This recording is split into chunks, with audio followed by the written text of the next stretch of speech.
Azim so'zini qanchalik to'g'ri talaffuz qilamiz? Keling birgalikda o'rganamiz. Doskaga ahamiyat qaratamiz. Azim so'zi aziz o'quvchilar ayin, zo harfi hamda zoda ikki harakat mad bor. Azim deb aytiladi.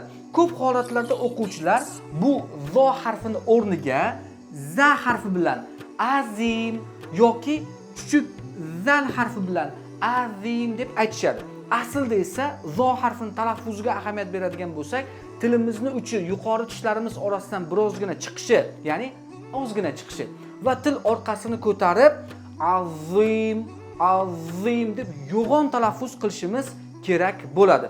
Hurmatli kuzatuvchilar, keyingi videomizda biz sizlarga kundalik hayotimizda ishlatiladigan Sami Allohu so'zini qanchalik to'g'ri talaffuz qilish haqida maxsus video dars tayyorlamoqchiman. Agar sizga ushbu darsimiz haqiqatan foydali va manfaatli bo'lgan bo'lsa, like bosing, bizni kuzatishda davom eting.